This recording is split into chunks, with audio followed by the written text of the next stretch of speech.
अस्सलाम वालेकुम। Stirling learning में खुशामदीद। आज के इस लेक्चर में हम मैथमेटिक्स फर्स्ट ईयर की बात करेंगे और ये हमारा 21वां लेक्चर है जिसमें हम लास्ट सेकंड चैप्टर के न्यूमेरिकल कर रहे थे। पिछले 1, 2, 3 और 4 लेक्चर्स के अंदर हमने न्यूमेरिकल 13 तक सॉल्व किए, 2.13 तक। ये वेक्टर्स वाले न्यूमेरिकल हैं। हमने पहले इस तरह के आप लोगों ने न्यूमेरिकल ज़्यादा वेक्टर्स के साथ सॉल्व नहीं किए होंगे, इस वजह से थोड़ा सा टाइम ज़्यादा लग रहा है। लेकिन परेशानी होना इंशाल्लाह आज नहीं तो शायद एक लेक्चर और, नहीं तो आज ही हम इसको ख़त्म करने की पूरी कोशिश करेंगे। आज न्यूमेरिकल है जी आपके पास 2.14 है। कर हम रहे हैं न्यूमेरिकल्स, ठीक है। The magnitude of dot and cross product of two vectors is are 6√3 and 6 respectively. Magnitude of dot and cross product, dot product क्या होता है, ए डॉट बी, उसकी मैग्नीट्यूड आपके पास कितनी है, 6√3 है। ए डॉट बी की मैग्नीट्यूड, ये मैग्नीट्यूड के साइन है, ये हमारे पास गिवन डाटा है। मैग्नीट्यूड कितनी है ए डॉट बी की, इनका डॉट और क्रॉस प्रोडक्ट रिस्पेक्टिवली, तो डॉट की मैग्नीट्यूड आपके पास ये बनेगी और क्रॉस की मैग्नीट्यूड क्या बनेगी,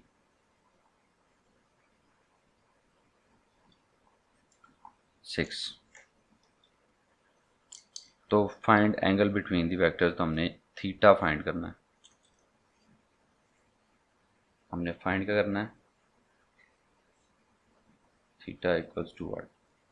अच्छा, अब इसको साइड पे कर लेते हैं। कह रहा जी मैग्नीट्यूड्स ये हैं, थीटा फाइंड करना है हमारे पास, जो ए डॉट बी और ए क्रॉस बी के जो फार्मूले हैं हम यहाँ पे लिख देते हैं। डॉट प्रोडक्ट का formula A dot B equals to A B cos theta, और क्रॉस प्रोडक्ट का फार्मूला है A cross B A B sine theta. अगर इसमें मैं ए डॉट बी को मैग्नीट्यूड बनाऊँ क्या होगा, A dot B A B cos theta और A cross B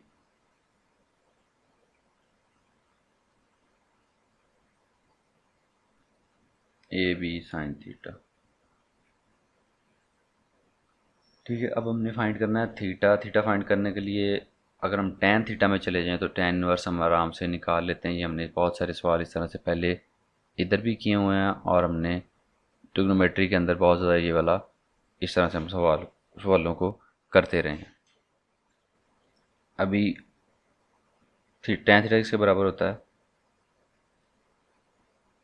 sine over cos theta के।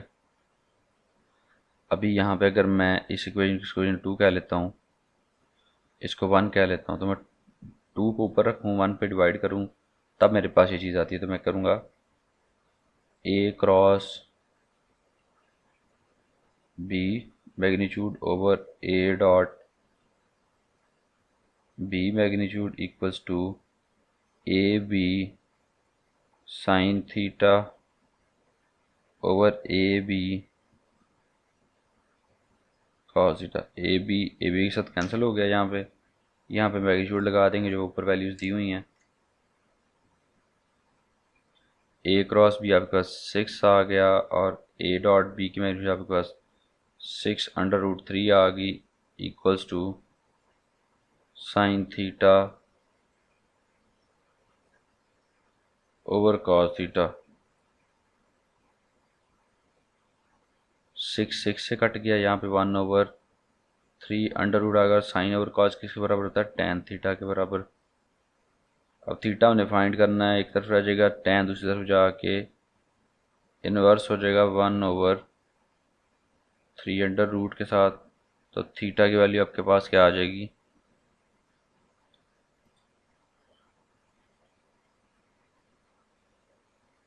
30 डिग्री। तो ये आपके पास आंसर आ गया। उसने थीटा ही पूछा था, हमने इसको फाइंड आउट कर लिया।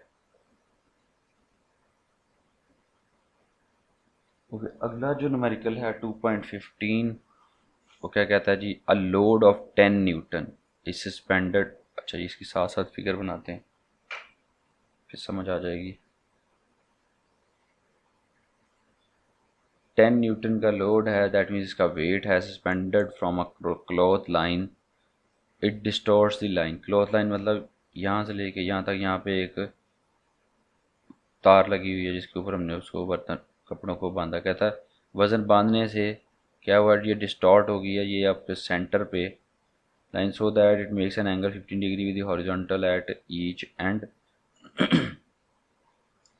ये डिस्टॉर्ट हो गई है, नीचे की तरफ बेंड हो गई है इधर से भी और इधर से भी। यहाँ पे एंगल जो हॉरिजॉन्टल के साथ क्या बना रही है,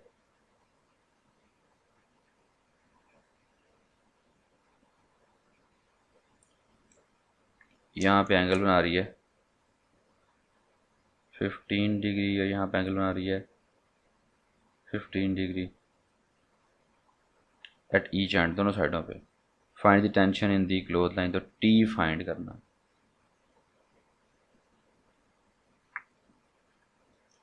जब यहाँ पे एंगल 15 डिग्री है तो मैं नीचे यहाँ पे लाइन लगाता हूँ हॉरिजॉन्टल में, तो जो एंगल यहाँ पे होता है वही एंगल यहाँ पे होता है, जो एंगल यहाँ पे होता है वही एंगल यहाँ पे होता है। यहाँ पे भी 15 डिग्री आपके पास एंगल आ जाएंगे।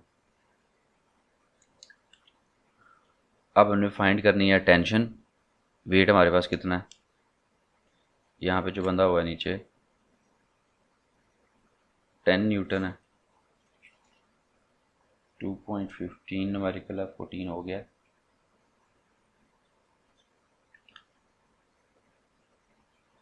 इसमें भी पहले गिवन डाटा लिखेंगे। गिवन डाटा हमारे पास क्या क्या कुछ है इसमें।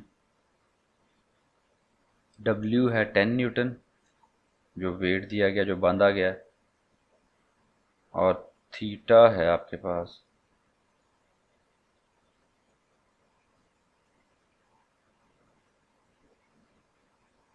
W 10 न्यूटन है और थीटा आपके पास है 15 डिग्री। तो फाइंड करना है हमने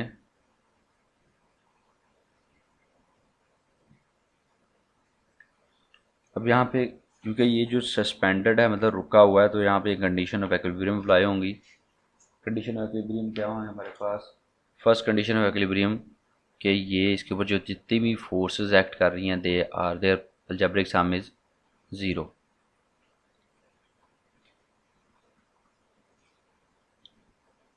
तो समेशन इस तरह जो फोर्स लग रही है ये आपके पास एफ वाई की शक्ल डायरेक्शन में होगी, और जो इस तरह फोर्स लग रही है वो आपके पास एफ एक्स होगी। तो समेशन एफ वाई जितनी फोर्स इसके ऊपर लग रही हैं वो भी 0 के बराबर हैं, और समेशन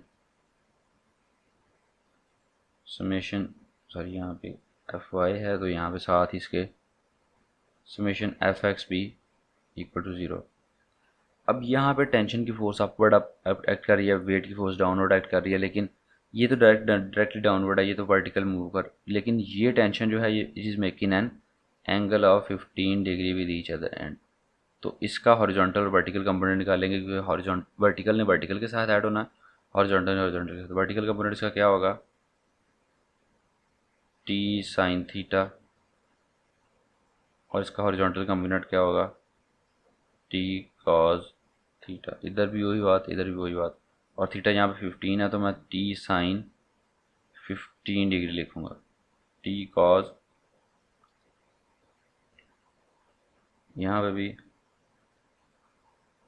टी साइन 15 और टी कॉस 15 अपवर्ड डायरेक्शन। ठीक है, summation F Y and summation F X is 0। अब जो एफ वाई जो वर्टिकल में मूव लग रही हैं वो कौन कौन सी हैं। सबसे पहले तो आपके पास वेट की फोर्स है विच इज़, ये लोड की फोर्स है विच इज़ डाउनवर्ड, और टेंशन T1 है इधर और T2 है इधर। एक टेंशन यहाँ पे है, एक टेंशन यहाँ पे, तो दोनों के दरमियान अंदर टेंशन है ना। एक को T1 का नाम दे दें, एक को T2 का नाम दे दो, तो आपके पास समेशन एफ वाई होगी T1 sine 15 degree minus T2 sine 15 degree, क्योंकि यहाँ पे भी एंगल थीटा 15 है, यहाँ भी एंगल थीटा 15, यहाँ पे ये प्लस है क्योंकि ये दोनों अपवर्ड डायरेक्शन में है, ये भी अपवर्ड में है, ये भी अपवर्ड में है, और दरम्यान में माइनस क्या होगी, वेट जो लोड है उसमें से निकल जाएगा, तो आपके पास एफ वाई में फोर्स आ जाएगी। इसी तरह समेशन एफ एक्स जो है अभी इक्वल टू ज़ीरो किया हुआ है इसको हमने लोड को, तो इसकी फार्मूला यहाँ बनेगा T1 sine 15 degree plus T2 sine 15 degree minus load equal to zero. Sine 15 की वैल्यू यहाँ पे लगा देंगे। ठीक है, अब यहाँ पे T1 एंड T2 मिडल में बंधा हुआ है, तो जो T1 होगा वही T2 होगा, तो ये दोनों एक दूसरे के बराबर होंगे। तो हम यहाँ पे लिख देंगे as T1 equals to T2, तो उसको हम T लिख देंगे। तो आपके पास ये क्या बन जाएगा, यहाँ पे T पुट कर दिया, यहाँ पे T पुट कर दिया, दोनों ऐड हो जाएंगे 2T साइन 15 डिग्री, और लोड फाइंड करना, माइनस लोड इधर जाके प्लस लोड हो जाएगा। ठीक है, लोड हमें गिवन है पहले से 10 न्यूटन, लेकिन हमने क्या फाइंड करना है, टी फाइंड करना है। तो टी के लिए क्या करेंगे, लोड ओवर 2 साइन 15 डिग्री, इसका आंसर हमारे पास आएगा। लोड की वैल्यू कितनी है,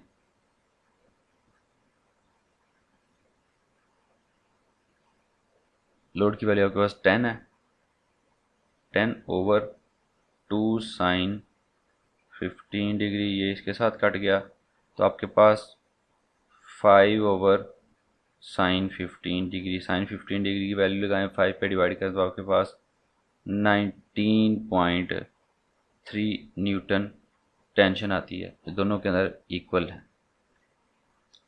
अच्छा, इसमें हमने एफ वाई को यूज़ किया, एफ एक्स को मैंने यूज़ ही नहीं किया। क्यों, क्योंकि एफ एक्स जो है इसमें मुझे पता चला कि T1 is equal to T2 T है, वो मुझे एफ एक्स से पता चलता है। कैसे, अगर मैं इसको वैल्यू पुट करूँ, एफ एक्स की एक T1 कॉस थीटा है कॉस 15 डिग्री, और plus minus T2 cos 15 degree, ये क्या है आपके पास, समेशन एफ ऑफ एक्स। ये माइनस क्यों लगाया मैंने दरमियान में, क्योंकि इनकी डायरेक्शन अपोजिट है। अगर T1 कॉस थीटा इस तरफ है तो T2 कॉस थीटा इस तरफ है, तो बिल्कुल अपोजिट डायरेक्शन, तो एक पॉजिटिव लगाएंगे तो एक नेगेटिव लगाएंगे। इसके अलावा इसके ऊपर कोई फोर्स एक्ट नहीं कर रही, इसके ऊपर तो वेट की फोर्स एक्ट कर रही थी, इसके ऊपर कोई इस डायरेक्शन में और कोई फोर्स एक्ट नहीं कर रही। तो T1 कॉस 15 इधर आ जाएगा, रह जाएगा, और ये जीरो से इधर उठ के चला जाएगा, T2 कॉस 15 डिग्री। अब ये एंगल सेम है, कॉस 15 से कट जाएगा, तो T1 इक्वल्स टू T2। तो जितनी टेंशन T1 के अंदर होगी उतनी ही टेंशन T2 के अंदर होगी, क्योंकि दोनों साइडों पे एंगल सेम बनना, दैट मीन्स कि ये लेंथ सेम है, क्योंकि ये लेंथ तो दोनों में ये लेंथ तो दोनों की सेम है। जब एंगल सेम है तो मतलब ये लेंथ भी सेम है और ये लेंथ भी सेम है, इसका मतलब है कि बिल्कुल मिडल में आपका वेट बंधा हुआ है। ठीक है, अब 12.16 देखते हैं, इससे अगला न्यूमेरिकल। ओके, न्यूमेरिकल है मेरे पास 12.16, अ ट्रैक्टर ऑफ वेट 15,000 न्यूटन, या 15,000 न्यूटन का मेरे पास ट्रैक्टर का वेट है। तो crosses a single span bridge of weight 8,000 Newton of length 21 meter. The bridge span is supported half a meter from either end. The tractor's front wheel takes 1/3 of the total weight, and rear wheels are 3 meter behind the front wheel. Calculate the force on the bridge supports when the rear wheels are at the middle of the bridge. लंबी statement है, थोड़ा सा ये समझ ले कि मुश्किल numerical कह लें। इसमें गिवन डाटा काफ़ी ज़्यादा है, फिर उसमें जो टू फाइंड करना है वो हमने फोर्सेस फाइंड करनी है। Support, calculate the force on bridge support. तो ब्रिज सपोर्ट आपके पास यहाँ पे फिगर बनाते हैं इसकी 12.16 16 है। एक ब्रिज सपोर्ट ये है, एक ब्रिज सपोर्ट ये है, दरमियान में ये आपके ब्रिज चढ़ा हो गया, दरमियान में ये आपके पास यहाँ पे ब्रिज है। ब्रिज का स्पैन कितना है, कितना बड़ा ब्रिज है, 21 मीटर टोटल है। लेकिन उसने साथ कंडीशन दी हुई है हमें कि half a metre from the other end, आधा मीटर ये आधा मीटर ये, तो इनके मिडल में ये कितना रह गया, 20 मीटर। ठीक है, इसके ऊपर उसने कहा जी ट्रैक्टर चल रहा है।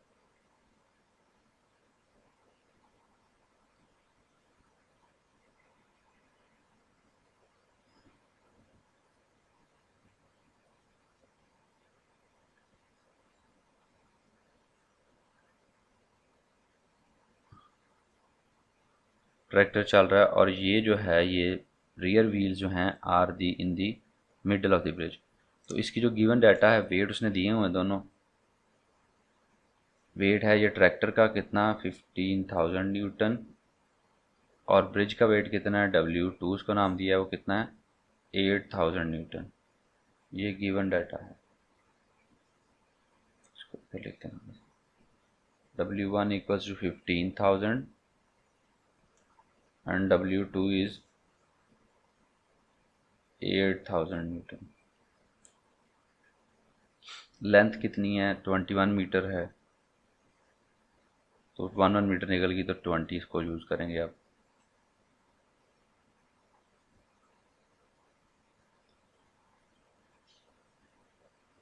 ट्रैक्टर की लेंथ जिसको वैल्यू L1 का, तो L2 का लो, ट्रैक्टर की लेंथ वो कितनी है, 3 मीटर। और ट्रैक्टर का फ्रंट जो 1/3 लेता है और 3 metre behind the front wheel, calculate the middle of the bridge. जब पिछले व्हील जो है, रियर व्हील जो है मिडल में होंगे, तो रियर व्हील की कोई लोकेशन क्या होगी, 10 मीटर पे होंगे। और वेट और जो फ्रंट व्हील होंगे फिर वो इस तरफ से, ये इसका कितना डिस्टेंस हो जाएगा, ये 7 मीटर पे होगा और ये आपके पास 10 मीटर पे होगा। ठीक है, दरमियान में ये 3 मीटर इसका आ गया। अब तीसरी चीज़ उसने कही है जी, weight of front wheel. Front wheel का W क्या होगा, वो 1/3 लेते हैं ट्रैक्टर के टोटल वेट का।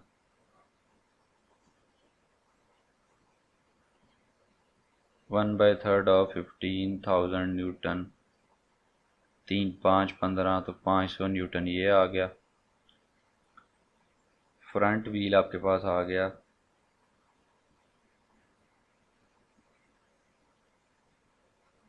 500 न्यूटन, और रियर व्हील आपके पास आ गया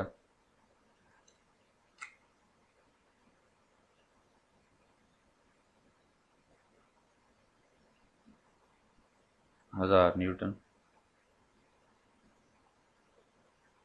5,000 न्यूटन और यहाँ पे 10,000 न्यूटन, 15,000 टोटल था, तो 10,000 न्यूटन ये, और ये 5,000 वो। अच्छा, ये आपके पास वैल्यूज़ आ गई। अब फाइंड क्या करना है हमने, F1 एंड F2, ये जो इसके ऊपर ये जो फोर्स लगा रहा है, ये वाली साइड और ये वाली साइड जो फोर्स लगा रही है इस ब्रिज को स्टेबल रखने में, जो नीचे से फोर्स लग रही है वो हमने फाइंड आउट करनी है। ये वापस नहीं, बल्कि इसके ऊपर जो फोर्स लग रही है वो वाली हमने फाइंड करनी है। F1 to find F1 and F2। ठीक है, अब इसको सॉल्व करते हैं। ये थोड़ा सा लेक्चर लंबा हो जाएगा क्योंकि इसमें न्यूमेरिकल ये थोड़ा सा ज़्यादा डिटेल है इसके अंदर, और ये मुश्किल भी है। शायद पेपर में आने का इसका मुझे चांस का इतना आइडिया नहीं है। जब मैंने न्यूमेरिकल पेपर दिए थे तब तो ये नहीं आया था, तो आपका पता कोई नहीं, ये आ जाए या ना आ जाए, वो भी देख लेंगे जब हम एंड करेंगे। तो फर्स्ट कंडीशन से एक्विलिब्रियम, क्योंकि ये स्टेबल है एक्विलिब्रियम में है, तो फर्स्ट कंडीशन से एक्विलिब्रियम क्या होगा, summation Fy equals to zero और Fx भी इक्वल टू ज़ीरो। लेकिन पहले Fy की बात कर लेते हैं। Fx तो ज़ीरो पे है क्योंकि इसका हॉरिजॉन्टल कंपोनेंट कोई नहीं है, वर्टिकल कंपोनेंट है सारे। वेट और जो आपकी होती है दूसरी फोर्स, जो वेट और फोर्स की बात हो रही है यहाँ पे, फोर्स अपवर्ड है, वेट डाउनवर्ड है। तो एफ आई आपके पास ज़ीरो है तो आपके पास क्या होगा, एफ वाई की F1 प्लस F2, ये ऊपर की तरफ फोर्स लगा रहे होंगे, ये ब्रिज इसको रोका हुआ है, और इसके ऑपोजिट में नीचे की तरफ फोर्स लग रही है कौन सी, -5000 ट्रैक्टर की, माइनस सॉरी ब्रिज की, 5000 एक व्हील की, 8000 ब्रिज की और 10000 दूसरे व्हील की। तो ये आपके पास F Y summation F Y आ जाएगा जो कि इक्वल टू ज़ीरो है। इसको अब लिख लें यहाँ पे F1 प्लस F2 माइनस ये कितना हो जाएगा total 23,000 newton equals to zero. तो F1 प्लस F2 आपके पास हो जाएगा 23,000 न्यूटन। दूसरी कंडीशन क्या है, टॉर्क। एक कंडीशन हमने लगाई तो उसमें हम F1 और F2 दोनों इकट्ठी फॉर्म में लिखा, हमने अलग-अलग फाइंड करना है। तब टॉर्क की ये है फर्स्ट कंडीशन। अब सेकंड कंडीशन में टॉर्क की बात होती है, सेकंड कंडीशन के अकॉर्डिंगली हम काम करेंगे। Summation tau equals to zero, ठीक है। तो टॉर्क में क्या कुछ आता है आपके पास, suppose B is this point of rotation, इसको वो पॉइंट ऑफ रोटेशन, इस पॉइंट को पॉइंट ऑफ रोटेशन ले रहा है, तो क्या करेंगे, इसको पॉइंट ऑफ रोटेशन ले रहा है तो इसके ऊपर जो फोर्स है, इसके ऊपर जो वेट है, उसकी वजह से जो रोटेशन है वो ज़ीरो है। F1 क्योंकि इसके ऊपर फोर्स है जो अपवर्ड में डायरेक्शन में है, तो इसके ऊपर जो टॉर्क होगा T1 कह लो इसको या TB कह लो इसको, टॉर्क ऑन ये T1 है, ठीक है। जो टॉर्क 1 है तो आपके पास आ जाएगा F1 इंटू ज़ीरो, तो क्या जवाब आएगा, ज़ीरो। T1 आपके पास ज़ीरो आ गया। और T2 जो है वो उसने इसको इस एंड पे जो टॉर्क लग रहा है उसको उसने T2 दे दिया, और जो 20 मीटर दूर है तो T2 आपके पास आ जाएगा F2 इंटू 20, तो T2 आपके पास आ गया 20F2, ठीक है।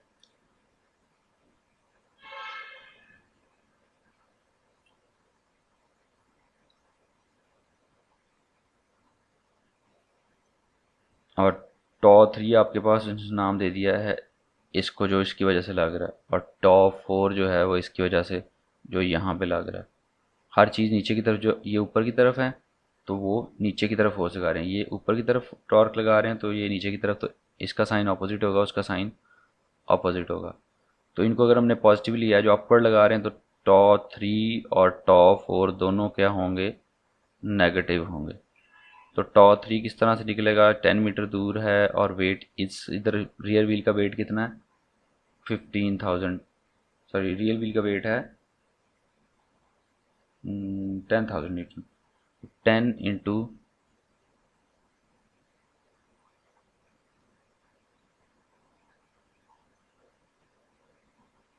W2, जब ब्रिज का वेट और जो उसका जो 18,000 न्यूटन बनेगा, क्यों, क्योंकि T3 जो है वो 10 मीटर दूर है। यहाँ पे ब्रिज का वेट, क्योंकि ये सेंटर ऑफ द ब्रिज है तो ब्रिज का सारा वेट द सेंटर लोकेट करेगा, सेंटर पे इफेक्ट डालेगा। 10,000 ब्रिज का वेट था, वो ऐड होगा किसके साथ, रियर व्हील के। 8,000 ब्रिज का वेट था, W2, वो ऐड होगा इसके रियर व्हील के वेट के साथ, तो ये 18,000 न्यूटन आपके पास T3 पे वेट बन जाएगा, ठीक है। क्योंकि ये इसके मिडल में है तो वेट जो है इट इज़ वो मिडल में शो हो रहा होता है, ठीक है, इक्विलिब्रियम कंडीशन में। तो ये इक्विलिब्रियम में है तो इस वजह से ट्रैक्टर ऊपर खड़ा है तो गिर जाता। तो T4 जो होगा इसके अंदर क्या होगा आपके पास, और इसको हम क्या लेंगे, हमने लिखा था नेगेटिव लेंगे। इसमें क्या होगा, ये माइनस कितनी दूर है इस तरफ से, ये यहाँ पे मैंने कितना लिखा था 3 मीटर लेंथ था, यहाँ से 10, तो ये फिर यहाँ पे 7 रह जाएगा। 7 इंटू 5,000, क्योंकि न्यूटन इसका फ्रंट व्हील का वेट 5,000 है। तो T4 आपके पास आ जाएगा माइनस, ये आपके पास आ जाएगा -1,80,000 न्यूटन, और T4 आपके पास आ जाएगा 35,000 न्यूटन, ठीक है। तो अकॉर्डिंग टू दी कंडीशन आपके पास क्या होना चाहिए, T1 plus T2 plus T3 plus T4, चारों टॉर्क आपके पास इक्वल्स टू ज़ीरो होने चाहिए। इसके अंदर टॉ वन तो ज़ीरो है, टॉ टू आपके पास क्या है 20F2, टॉ थ्री आपके पास क्या है -18,000, 1,80,000, और टॉ फोर है -35,000 इक्वल टू ज़ीरो। अब F2 फाइंड करना है, ये दोनों ऐड होकर उस तरफ चले जाएंगे और 20 भी नीचे जाके डिवाइड हो जाएगा। यहाँ पे ऐड करने के बाद ये 2,15,000 आता है बटा 2, तो आपके पास F2 की वैल्यू क्या आ जाएगी 10750 न्यूटन। ये F2 की वैल्यू आ गई। हमारे पास एक और कंडीशन है कि दोनों फोर्सेस को F1 प्लस F2 करें तो वो 23,000 के टोटल बराबर आती हैं, ये according to the first condition. F2 निकल आई, इसके अंदर पुट करेंगे तो F1 निकल आएगी, उससे 23,000 में से 10750 माइनस होगी तो वहाँ पे 12 आपके पास F1 की वैल्यू जो है वो according to this formula F1 की वैल्यू आपके पास निकल आएगी 23,000 में से 1,075 निकालें तो आपके पास 12,000 और 2500, 12,250, 750 है तो 250 न्यूटन आपके पास F1 आ जाएगा। ये दोनों आंसर आ गए। ये लेक्चर मेरे ख्याल से सारे लेक्चरों से ज़्यादा लंबा हो गया जी। तो हमने आज 3 न्यूमेरिकल किए हैं, ये एक लेंथी न्यूमेरिकल था, इस वजह से टाइम लग गया। अगले इंशाल्लाह लेक्चर में ये दोनों न्यूमेरिकल ख़त्म करेंगे और हमेशा की तरह दुआ में याद रखिएगा, अपना ख्याल रखिएगा। अल्लाह हाफिज़ और अल्लाह आपका निगहबान।